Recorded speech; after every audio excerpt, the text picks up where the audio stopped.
And if you guys don't know, I'm a straight hair natural who is using weaves in 2025 to grow my natural hair. Have you ever noticed that when people go long periods of time with a protective style, hair ends up kind of like thinning at the ends, breaking off, so then you end up having to pretty much cut all of the length that you gained, traditional sew-ins over versatile sew-ins. As I mentioned in my previous video, that I am navigating my hair journey in 2025 using sew-ins. In today's video, I'm going to break down literal step by step on how I plan to use weaves, aka sew-in, as a protective style, as a means to retain length. It's Thursday with a glass of wine.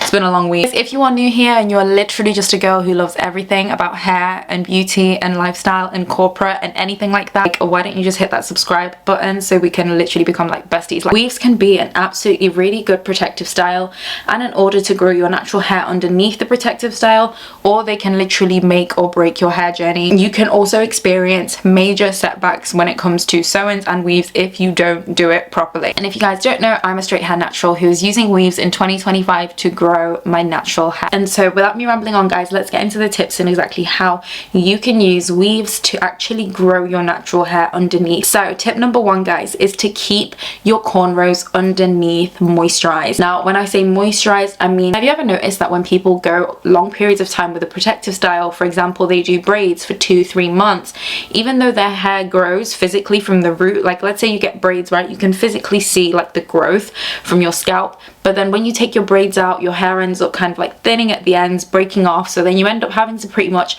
cut all of the length that you gained whilst having that protective style in.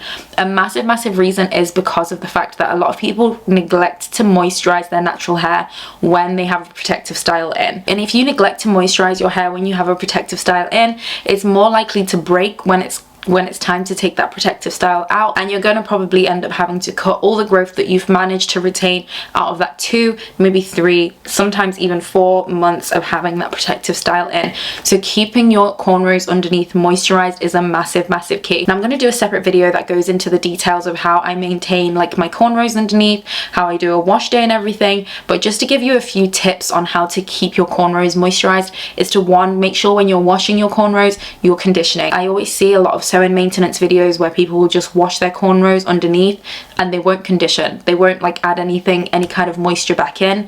This leaves your hair prone to dryness because you've quite literally stripped it out. And even though our hair produces its own natural oils, that's going to take like a long time for your cornrows to be completely saturated, and by that time the amount of tension that you've got on your hair from the cornrows and the stripping of the shampoo and the dryness is going to leave your hair already prone to breakage. So anytime you wash your cornrows, guys, I'm begging you, please make sure you condition them underneath as well if your goal is to retain length. Another way of keeping your cornrows moisturized is by oiling your scalp. The only reason why I don't recommend to do this often is because when you've got obviously your weave or your protective style in for a long period of time, you're not cleansing as often, and that can also lead to the fact that your pores are getting clogged. So if you're oiling your scalp kind of like daily, or oiling your cornrows like daily or often, and you're not washing as often, that can also not be healthy for your scalp. So you want to find the right balance of making sure that you're keeping your hair clean and moisturized and also oiling your scalp, which leads me nicely onto my tip number 2, and that is to keep your scalp clean and irritation free. Guys, do you remember like way back when people be like, I gotta pat my weave, I've gotta pat my weave, I've gotta pat my weave? The reason why you had to pat your weave is because your hair's dirty. We had to pat our weaves because our scalp was dirty. It was irritated. It had build up on it. Like, we've all been there, guys, but now we know better. We do better. I aim to wash my hair once every 2 to 3 weeks underneath my cornrows. Obviously in between I'll be washing like this hair and my leave out a lot more often, but in terms of getting my hair drenched to the cornrows, I'm aiming to make sure that I'm keeping my scalp clean and clarified every 2 to 3 weeks. Another way of making sure that your scalp stays clean and irritation free is to use a clarifying shampoo. The shampoo that I have been using is a hydrating and a clarifying shampoo. It's by Mizani. It's really good for natural textured hair. Clarifying shampoo that I just mentioned does have sulfates in it, and on a normal day I don't typically use shampoos that have sulfates when I'm like you know, cleansing a lot more often, but because I've got a protective style in and because I'm not washing my hair as often, that I need them sulfates. If you want an alternative clarifying shampoo that's also not got any sulfates,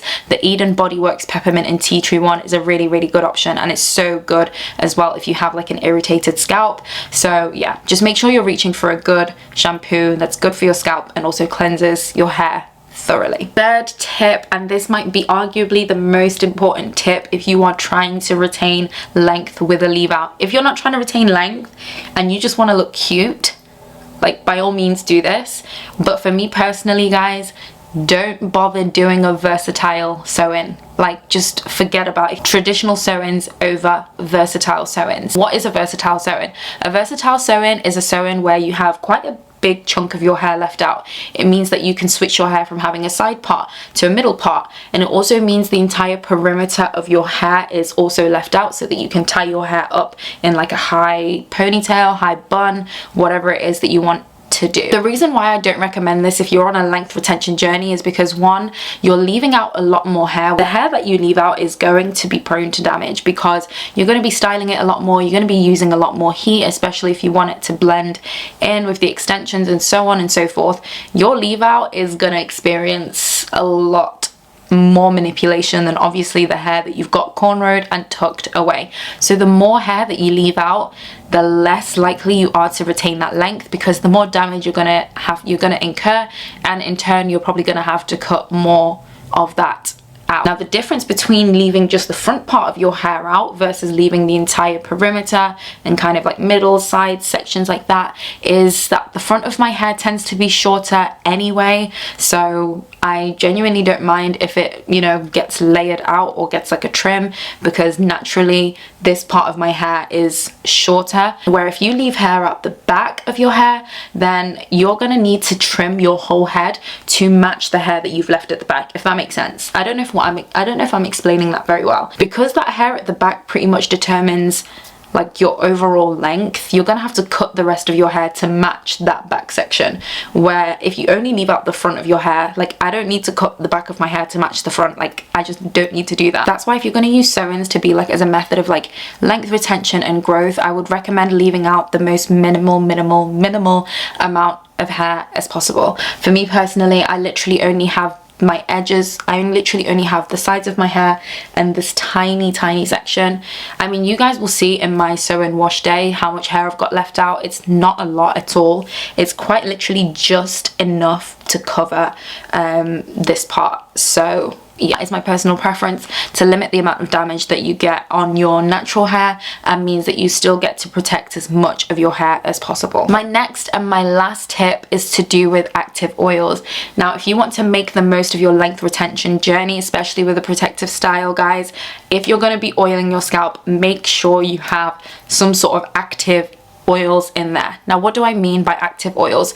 So generally when we're talking about oils, especially when it comes to hair, there's two different buckets. Like, as a rule of thumb, you have active oils and carrier oils. Active oils are oils that you typically use with really low concentrations in your mixture, and they are an active. I don't know how else to explain this other than they actively do something to your hair. So for example, peppermint oil is an active oil because it stimulates blood flow to your hair follicles. For example, rosemary is an active oil because it encourages your cells to regenerate faster, which also increases hair growth. So those are what are known as active oils. Carrier oils are oils like coconut oil, jojoba oil, almond oil, olive oil, oils that don't really do anything actively to your hair. And so if you are going to oil your scalp, I would recommend making the most of it by using an oil that contains actives in it. Also, tip with active oils, guys, don't overdo it, okay? Don't go and put pure rosemary or pure peppermint or pure tea tree oil directly onto your scalp, because it's gonna have the complete opposite effect of what you want to happen. So yeah, that's pretty much it for today's video, guys. Thank you guys for watching, and I'll see you in my next one.